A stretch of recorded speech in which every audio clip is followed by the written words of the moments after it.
Hello friends, ಇವತ್ತಿನ ಸಂಚಿಕೆಯಲ್ಲಿ ಏನಾಯಿತು ಅಂತ ನೋಡ್ಕೊಂಡು ಬರೋಣ ಬನ್ನಿ. ಪ್ರಣವ್ ಮಾಮ್ ಸರಿಯಾಗೋದು ಅಂದರೆ ಇದೇನಾ?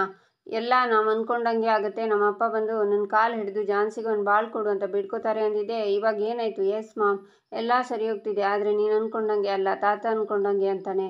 ಇಲ್ಲ ಪ್ರಣವ್, ಎಲ್ಲೋ ಏನೋ ಮಿಸ್ ಹೊಡಿತಿದೆ, ನನ್ನ ಕ್ಯಾಲ್ಕುಲೇಷನ್ ಎಲ್ಲೋ ತಪ್ಪಾಯಿತು ಅಂತ ನನಗೆ ಅರ್ಥನೇ ಆಗ್ತಿಲ್ಲ ಅಂತಾಳೆ ತುಳಸಿ. ಮಾಮ್, ಇಲ್ಲಿ ಯಾವುದೂ ಮಿಸ್ ಹೊಡಿತಿಲ್ಲ, ನಿನ್ನ ಕ್ಯಾಲ್ಕುಲೇಷನ್ ತಪ್ಪಾಗಿದೆ ಅಂತ ಅರ್ಥ ಮಾಡ್ಕೊ.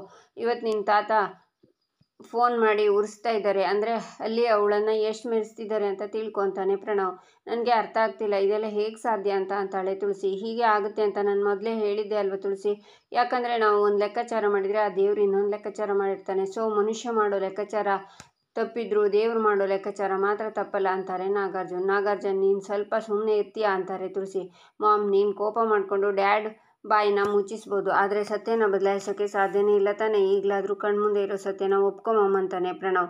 ಇಲ್ಲ ಪ್ರಣವ್, ಈ ಸತ್ಯಕ್ಕಿಂತ ಬೇರೆ ಏನೋ ಇದೆ ಅಂತ ನನಗನ್ನಿಸ್ತಿದೆ. ನನಗೆ ಒಂದೇ ಒಂದು ದಿನ ಟೈಮ್ ಕೊಡು, ಸತ್ಯ ಯಾವುದು ಅಸತ್ಯ ಯಾವುದು ಅಂತ ನಿನಗೆ ಕ್ಲಾರಿಟಿ ತೋರಿಸ್ತೀನಿ. ಅಲ್ಲಿವರೆಗೂ ಟೆನ್ಷನ್ ತೊಗೋಬೇಡ. ಫಸ್ಟ್ ಆಫ್ ಆಲ್ ನಿನ್ನ ಡ್ಯಾಡ್ ಮಾತನ್ನು ಕೇಳಬೇಡ ಅಂತಾಳೆ ತುಳಸಿ. ನನ್ನ ಮಾತು ಕೇಳದೇ ಇದ್ರೂ ಪರವಾಗಿಲ್ಲ ಪ್ರಣವ್, ನಿನ್ನ ಮಾಮ್ ಮಾತನ್ನು ಮಾತ್ರ ನಂಬಲೇಬೇಡ ಅಂತಾರೆ ನಾಗಾರ್ಜುನ್. ನಿಲ್ಲಿಸ್ತೀಯಾ ಸುಮ್ಮನೆ? ನನ್ನ ಮಗನ ತಲೆ ಕೆಡಿಸ್ಬೇಡ ಅಂತಾಳೆ ತುಳಸಿ.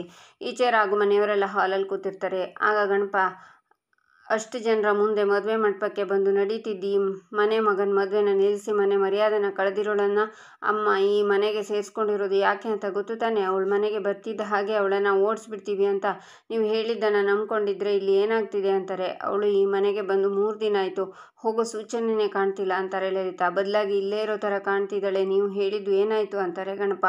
ಡೋಂಟ್ ವರಿ ದೊಡ್ಡಪ್ಪ, ಇಲ್ಲಿವರೆಗೂ ಒಂದು ಲೆಕ್ಕ ಆಗಿದ್ರೆ ಇನ್ನು ಮುಂದೆ ಬೇರೆ ಲೆಕ್ಕ. ಅವಳನ್ನು ಇಲ್ಲಿಂದ ಹೇಗೆ ಹೋಗೋ ಹಾಗೆ ನಾನು ಮಾಡ್ತೀನಿ ಅಂತಾಳೆ ಪಲ್ಲವಿ. ಯಾವುದಕ್ಕೂ ಬಗ್ತಿಲ್ಲ ಅವಳು ಅಂತಾರೆ ಗಣಪ. ಬಗ್ಗೋ ಥರ ನಾನು ಮಾಡ್ತೀನಿ ದೊಡ್ಡಪ್ಪ. ಸಂಗೀತ, ಹೋಗಿ ಅವಳನ್ನು ಕರಿ ಅಂತಾಳೆ ಪಲ್ಲವಿ. ಹೊತ್ತಿಗೆನಾ ಅಂತಾಳೆ ಸಂಗೀತ. ಯಾರೋ ಹೊತ್ತಿಗೆ?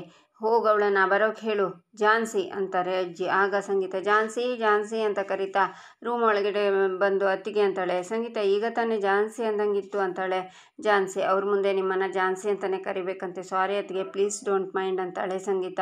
ಪರವಾಗಿಲ್ಲ, ಏನು ವಿಷಯ ಅಂತಾಳೆ ಝಾನ್ಸಿ. ನಿಮ್ಮನ್ನು ಕರೆಯೋಕ್ಕೆ ಹೇಳಿದರು, ಬನ್ನಿ ಹೋಗೋಣ ಅಂತಾಳೆ ಸಂಗೀತ. ಝಾನ್ಸಿ ಹಾಲ್ಗೆ ಬಂದು ನೀವು ಯಾಕೆ ಮೀಟಿಂಗ್ಗೆ ಸೇರಿದ್ರಾ ಅಂತ ನನಗೆ ಗೊತ್ತಾಯಿತು ಅಂತಾಳೆ. ಏನೇ ಗೊತ್ತಾಯಿತು ನಿನಗೆ ಅಂತಾರೆ ಮಂಜುಳಾ. ಅದು ಅಂತ ಝಾನ್ಸಿ ನಾಚ್ಕೋತಾಳೆ. ಮೊದಲು ಗಂಭೀರವಾಗಿ ಮಾತಾಡು ಅಂತಾರೆ ಅಜ್ಜಿ. ಅದು ನನಗೂ ನಮ್ಮ ಯಜಮಾನ್ರಿಗೂ ಮದುವೆ ಆಗಿ ಇಷ್ಟು ದಿನ ಆದರೂ ಫಸ್ಟ್ ನೈಟ್ ಆಗಿಲ್ವಲ್ಲ, ಅದಕ್ಕೆ ಯಾವಾಗ ಶಾಸ್ತ್ರ ಮುಗಿಸೋಣ ಅಂತ ತಾನೇ ಅಂತಾಳೆ ಝಾನ್ಸಿ. ನಿನಗೆ ಭ್ರಮೆ ಅಷ್ಟೇ. ಮೊದಲು ಈ ಮನೆ ಸೊಸೆ ಆಗು, ಆಮೇಲೆ ನಮ್ಮ ಅಣ್ಣನ ಜೊತೆ ಸಂಸಾರ ಮಾಡುವಿ ಅಂತಾಳೆ ಪಲ್ಲವಿ. ನಾನು ರಾಘು ಕೈನಲ್ಲಿ ತಾಳಿ ಕಟ್ಸ್ಕೊಂಡಿದ್ದೀನಿ, ಇಷ್ಟು ಸಾಕಲ್ವಾ ನಾನು ರಾಘು ಹೆಂಡತಿ ಅಂತ ಹೇಳ್ಕೊಳ್ಳೋದಕ್ಕೆ ಅಂತಾಳೆ ಝಾನ್ಸಿ. ಹೆಂಡತಿಯಾಗಿರೋದಕ್ಕೆ ಈ ತಾಳಿ ಸಾಕು, ಆದರೆ ಈ ಮನೆ ಸೊಸೆಯಾಗಿ ಬರೋದಕ್ಕೆ ಯೋಗ್ಯತೆ ಅರ್ಹತೆ ಎರಡೂ ಬೇಕು ಅಂತಾರೆ ಅಜ್ಜಿ. ಈ ಮನೆ ಸೊಸೆ ಅನ್ಸ್ಕೊಳ್ಳೋಕ್ಕೆ ಹಾಡಬೇಕಾ, ಡಾನ್ಸ್ ಮಾಡಬೇಕಾ, ಏನು ಮಾಡಬೇಕು ಹೇಳಿ ಅಂತಾಳೆ ಝಾನ್ಸಿ.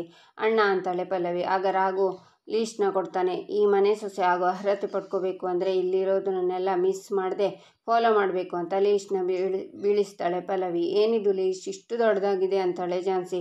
ನೀನು ಈ ಮನೆ ಸೊಸೆ ಆಗಬೇಕು ಅಂದರೆ ಈ ಲೀಸ್ಟಲ್ಲಿ ಏನಿದೆ ಅದರ ಪ್ರಕಾರನೇ ನಡ್ಕೋಬೇಕು ಅಂತಾರೆ ಲಲಿತಾ. ಓದು ಅಂತಾಳೆ ಪಲ್ಲವಿ. ಅದನ್ನು ತಗೊಂಡು ಝಾನ್ಸಿ ಸೂರ್ಯ ಹುಟ್ಟೋಕ್ಕೂ ಮುಂಚೆ ಅಂತ ಓದಿ ಅಂದರೆ ಬೆಳಿಗ್ಗೆ 5 ಗಂಟೆಗೆ ಹೇಳ್ಬೇಕಾ, 6 ಗಂಟೆಯಿಂದ 5 ಗಂಟೆಗೆ ಶಿಫ್ಟ್ ಆಯಿತಾ ಅಂತಾಳೆ.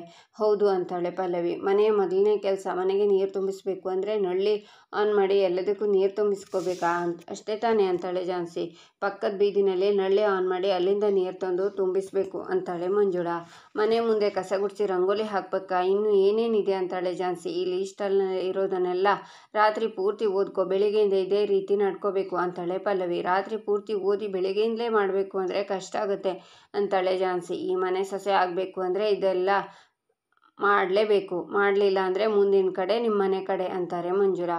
ಕ್ಯಾಬ್ ಬುಕ್ ಮಾಡಲಾ ಅಂತಾರೆ ಗಣಪ. ಬೇಡ, ಎಷ್ಟೇ ಕಷ್ಟ ಆದರೂ ಮಾಡ್ತೀನಿ ಅಂತಾಳೆ ಝಾನ್ಸಿ. ಹಾಗೆ ಬಾ ದಾರಿಗೆ ಅಂತಾರೆ ಗಣಪ. ಈಚೆ ತಬ್ಲಾ ರಾಯ್ ಹತ್ರ, ನೀವು ಯಜಮಾನ್ರ ಹತ್ರ ಹೇಳಿದ್ದೆಲ್ಲ ನಿಜವಾಗ್ಲೂ ಸತ್ಯನಾ ಮೇಡಮ್? ಎಲ್ಲದಕ್ಕೂ ಹೊಂದ್ಕೊಂಡು ಅಡ್ಜಸ್ಟ್ ಮಾಡ್ಕೊಂಡು ಹೋಗ್ತಿದ್ದಾರಾ ಅಂತಾನೆ. ಇಲ್ಲ ತಬ್ಲಾ, ಎಲ್ಲ ಸುಳ್ಳು ಹೇಳಿದ್ದು ಅಂತಾನೆ ರಾಯ್. ಮತ್ತ್ಯಾಕ್ರಿ ಮೇಡಮ್ ರಾಘು ಸರ್ ಜೊತೆ ಮನೆಯವ್ರ ಜೊತೆ ಚೆನ್ನಾಗಿದ್ದಾರೆ ಅಂತ ಹೇಳಿದ್ರಿ ಅಂತಾಳೆ ಮಲ್ಲಿ. ಅದೆಲ್ಲ ಯಜಮಾನ್ರ ಖುಷಿಗೋಸ್ಕರ ಮಲ್ಲಿ. ಇರೋ ಸತ್ಯ ಹೇಳಿದರೆ ಹಿರಿ ಜೀವ ಎಲ್ಲಿ ನಂದ್ಕೊಳ್ಳುತ್ತಾ ಅಂತ ಹಾಗೆ ಹೇಳಿದೆ ಅಂತಾನೆ ರಾಯ್. ಆದರೆ ಸತ್ಯ ಇವತ್ತಲ್ಲ ನಾಳೆ ಗೊತ್ತಾಗಲೇಬೇಕಲ್ವಾ ಅಂತಾನೆ ತಬಲಾ. ಅಷ್ಟರಲ್ಲಿ ಎಲ್ಲ ಸರಿ ಹೋಗುತ್ತೆ ಅನ್ನೋ ನಂಬಿಕೆ ನನಗಿದೆ ತಬಲಾ. ಮೇಡಮ್ ನಾನು ಹೇಳ್ದಂಗೆ ಆ ಮನೆಯಲ್ಲಿ ಇರ್ತಾರೆ ಅನ್ನೋ ಭರವಸೆ ನನಗಿದೆ ಅಂತಾನೆ ರಾಯ್. ಎಲ್ಲ ಸರಿ ಹೋಗುತ್ತಾ ಅಂತಾಳೆ ಮಲ್ಲಿ. ಮೇಲಿರೋ ಸೂತ್ರಧಾರ ಎಲ್ಲನೂ ನಿರ್ಧಾರ ಮಾಡ್ತಾನೆ ಅಂತಾನೆ ರಾಯ್. ಮುಂದಿನ ದಾರಿ ಸುಲಭ ಇದೆಯಾ ಅಂತ ಮಲ್ಲಿ ಅಂದಾಗ ಕಷ್ಟ ಇದೆ, ಆದರೆ ಅಸಾಧ್ಯವಾದದ್ದು ಯಾವುದೂ ಇಲ್ಲ ಅಂತಾನೆ ರಾಯ್. ಮೇಡಮ್ ಹೊಂದ್ಕೋತಾರಾ ಅಂತಾನೆ ತಬಲಾ. ಅವರು ಆಲ್ರೆಡಿ ಚೇಂಜ್ ಆಗಿದ್ದಾರೆ ತಬಲಾ. ಇಲ್ಲ ಅಂದಿದ್ರೆ ಆ ಮನೆಗೆ ಹೋಗ್ತಾನೆ ಇರಲಿಲ್ಲ. ನಮ್ಮೆಲ್ಲರ ಪ್ರಶ್ನೆಗೆ ಆ ಕಾಲನೇ ಉತ್ತರ ಕೊಡಬೇಕು ಅಂತಾನೆ ರಾಯ್. ಈಚೆ ಝಾನ್ಸಿ ಲೀಸ್ಟನ್ನು ನೋಡ್ತಾ ಇಷ್ಟೆಲ್ಲ ಕೆಲಸ ಮಾಡಬೇಕಾ ಅಂತ. ಮನೆ ಸೊಸೆ ಆದವಳು ಬೆಳಿಗ್ಗೆ 5 ಗಂಟೆಗೆ ಎದ್ದು ಮನೇಲಿರೋ ಪಾತ್ರೆ ಹಂಡೆಗೆಲ್ಲ ನೀರು ತುಂಬಿಸ್ಬೇಕು. ಆನಂತರ ಸ್ನಾನ ಮುಗಿಸಿ ಮನೆ ಮುಂದೆ ಕಸ ಗುಡಿಸಿ ನೀರು ಹಾಕಿ ರಂಗೋಲಿ ಹಾಕಬೇಕು, ತುಳಸಿ ಕಟ್ಟೆ ಪೂಜೆ ಮಾಡಬೇಕು. ಆಮೇಲೆ ಮನೆಯವರ ಸ್ನಾನಕ್ಕೆ ನೀರು ಕೊಡಬೇಕು, ಎಲ್ರಿಗೂ ಕಾಫಿ ಕೊಡಬೇಕು. ಮನೆಯವರು ಸ್ನಾನ ಮಾಡಿ ಮುಗಿಸುವಾಗ ಪೂಜೆ ಮಾಡಿ ತಿಂಡಿ ರೆಡಿ ಮಾಡಬೇಕು. ಅದಾದ ನಂತರ ಎಲ್ರಿಗೂ ತಿಂಡಿ ಕೊಟ್ಟು ನಂತರ ತಾನು ತಿಂಡಿ ತಿಂದು ಉಳಿದ ಕೆಲಸ ಮುಗಿಸಿ ಮಧ್ಯಾಹ್ನದ ಊಟಕ್ಕೆ ರೆಡಿ ಮಾಡಬೇಕು. ಹೋ ಗಾಡ್, ವಾಟ್ ಈಸ್ ದಿಸ್? ಇಷ್ಟೆಲ್ಲ ಕೆಲಸನ ಯಾರು ಮಾಡ್ತಾರೆ? ಮನೆ ಸೊಸೆ ಆದವರು ಇಷ್ಟೆಲ್ಲ ಕೆಲಸ ಮಾಡ್ತಾರಾ? ಮಧ್ಯಾಹ್ನದ ಅಡುಗೆಗೆ ಸಿದ್ಧ ಮಾಡಬೇಕು, ನಂತರ ಮನೆಯವ್ರ ಬಟ್ಟೆ ತೊಳಿಬೇಕು, ತೊಳೆದ ಬಟ್ಟೆನ ಒಣಗಿ ಹಾಕಬೇಕು. ಹೀಗೆ ಲಿಸ್ಟನ್ನು ಓದಿ ಇಷ್ಟೆಲ್ಲ ಕೆಲಸ ಮಾಡೋಕ್ಕಾಗತ್ತಾ? ನಾನು ಇಷ್ಟೆಲ್ಲ ಮಾಡಬೇಕಾ ಅಂತ ಮನೆ ಸೊಸೆ ಆದವಳು ಮಾಡಲೇಬಾರ್ದ ಕೆಲಸಗಳು. ಲೇಟಾಗಿ ಹೇಳ್ಬಾರ್ದು, ಒಂಟಿ ಕಾಲಲ್ಲಿ ನಿಲ್ಲಬಾರ್ದು, ಮನೆಯವ್ರ ಮುಂದೆ ಚೇರಲ್ಲಿ ಕೂರಬಾರ್ದು, ಮನೆಯೊಳಗೆ ಉಗುರು ಕತ್ತರಿಸಬಾರ್ದು ಅಂತ ಓದ್ತಾ ಎಷ್ಟು ಓದಿದ್ರು ಮುಗಿತಾನೆ ಇಲ್ಲ. ನಾನು ಇದಕ್ಕೆ ರಿಯಾಕ್ಟ್ ಮಾಡಲೇಬೇಕು. ಈಗಲೇ ರಾಘು ಕಾಲ್ ಮಾಡ್ತೀನಿ ಅಂತ ರಾಘುಗೆ ಫೋನ್ ಮಾಡಿ ಬರೋಕೆ ಹೇಳ್ತಾಳೆ. ಅದೇನು ವಿಷಯ ಹೇಳಿ ಅಂತಾನೆ ರಾಘು. ಏನು ರಾಘು ಇದೆಲ್ಲ ಅಂತ ಲೀಸ್ಟನ್ನು ತೋರಿಸ್ತಾಳೆ ಝಾನ್ಸಿ. ನಮ್ಮ ಮನೆಯವರೆಲ್ಲ ಅಚ್ಚ ಕನ್ನಡದಲ್ಲಿ ಸ್ಪಷ್ಟವಾಗಿ ಹೇಳಿದ್ದಾರೆ ಅಂತಾನೆ ರಾಘು. ಏನು ಅಂದ್ಕೊಂಡಿದ್ದೀರಾ ನನ್ನನ್ನು? ನಾನೇನು ಮನುಷ್ಯಳ ಇಲ್ಲ ರೋಬೋಟಾ? ಒಬ್ಬಳೇ ಇಷ್ಟೆಲ್ಲ ಕೆಲಸ ಮಾಡಬೇಕು ಅಂದರೆ ಹೇಗಾಗುತ್ತೆ ಅಂತಾಳೆ Jhansi. Middle class house wife ಅಂದರೆ ಹಾಗೆ ಮೇಡಮ್ ಅಂತಾನೆ ರಾಘು. CM PM ಯಾರಿಗೂ ಇಷ್ಟೊಂದು ಕೆಲಸ ಇರಲ್ಲ ಅಂತಾಳೆ ಝಾನ್ಸಿ. ಒಂದು ಮನೆನ ಸಸೂತ್ರವಾಗಿ ನಡೆಸ್ಕೊಳ್ಳೋದು ದೊಡ್ಡ ಕಂಪನಿ, ದೇಶ, ರಾಜ್ಯ ನಡೆಸೋದಕ್ಕಿಂತ ದೊಡ್ಡ ಜವಾಬ್ದಾರಿ ಮೇಡಮ್. ಇದನ್ನು ನಿಭಾಯಿಸೋಕೆ ಬೇರೆ ಯಾವ ಪೋಸ್ಟನ್ನು ಬೇಕಿದ್ರೂ ಚೆನ್ನಾಗಿ ನಿಭಾಯಿಸ್ತಾಳೆ ಮೇಡಮ್ ಅಂತಾನೆ ರಾಘು. ನನಗೆ ಇದೆಲ್ಲ ಮಾಡೋ ಕಷ್ಟ ಆಗುತ್ತೆ ಅಂತಾಳೆ ಝಾನ್ಸಿ. ನಿಮಗೆ ಇದನ್ನೆಲ್ಲ ಮಾಡೋಕ್ಕಾದರೆ ಇಲ್ಲಿರಿ, ಇಲ್ಲ ಅಂದರೆ ಇಲ್ಲಿಂದ ಹೊರಡಿ ಅಂತಾನೆ ರಾಘು. ನನ್ನ ಗಂಡ ಆಗಿ ಮಾತಾಡೋ ಮಾತಾ ಇದು ರಾಘು? ನಿನ್ನ ಉದ್ದೇಶ ಕೂಡ ಇಲ್ಲಿಂದ ನನ್ನ ಕಳಿಸೋದೇನಾ ಅಂತಾಳೆ ಝಾನ್ಸಿ. ನನ್ನ ಉದ್ದೇಶ ಅದಲ್ಲ. ನಿಮಗೆ ಗಂಡ ಆಗೋಕ್ಕೂ ಮೊದಲು ನಾನು ಈ ಮನೆ ಮಗ ಅಂತ ನಿರೂಪಿಸ್ತಾ ಇದ್ದೀನಿ. ನೋಡಿ ಮೇಡಮ್, ಈ ಮನೆ ಸೊಸೆಯಾಗಿ ನನ್ನ ಹೆಂಡತಿಯಾಗಿ ನೀವು ಈ ಮನೇಲಿ ಇರಬೇಕು ಅಂದರೆ ನೀವು ಇದನ್ನೆಲ್ಲ ಮಾಡಲೇಬೇಕು. ನಿಮಗೆ ಕಷ್ಟ ಆದರೆ ಹೋಗ್ಬೋದು ಅಂತ ರಾಘು ಅಲ್ಲಿಂದ ಹೋಗ್ತಾನೆ. ಈಚೆ ಲಲಿತಾ ಪಲ್ಲವಿ, ಈಗ ನೀನು ಮಾಡಿರೋ ಉಪಾಯ ವರ್ಕ್ ಆಗುತ್ತಾ? ಅವಳು ನಿಜವಾಗಿ ಮನೆ ಬಿಟ್ಟು ಹೋಗ್ತಾಳಾ ಅಂತಾರೆ ದೊಡ್ಡಮ್ಮ. ನೋಡ್ತೀರಿ, ನಾಳೆ ಬೆಳಿಗ್ಗೆ ಅವಳೇ ಗಂಟು ಮೂಟೆ ಕಟ್ಕೊಂಡು ಹೋಗ್ತಿರ್ತಾಳೆ ಅಂತಾಳೆ ಪಲ್ಲವಿ. ನನಗೆ ಯಾಕೋ ನಂಬಿಕೆ ಬರ್ತಿಲ್ಲ ಅಂತಾರೆ ಮಂಜುಳಾ. ಅವಳಿಗೆ ನಾವು ಕೊಟ್ಟಿರೋ ಕೆಲಸ ಮಾಡೋದು ಸುಲಭ ಅಲ್ಲ ಅಂತಾಳೆ ಪಲ್ಲವಿ. ಆದರೆ ಝಾನ್ಸಿ ಹಠಮಾರಿ ಹೆಣ್ಣು ಅಂತ ಕೇಳಿದ್ದೀನಿ ಕಣೆ, ಅವಳು ಚಾಲೆಂಜ್ ಆಗಿ ತಗೊಂಡ್ರೆ ಏನು ಬೇಕಿದ್ರೂ ಮಾಡ್ತಾಳಂತೆ ಅಂತಾರೆ ಮಂಜುಳಾ.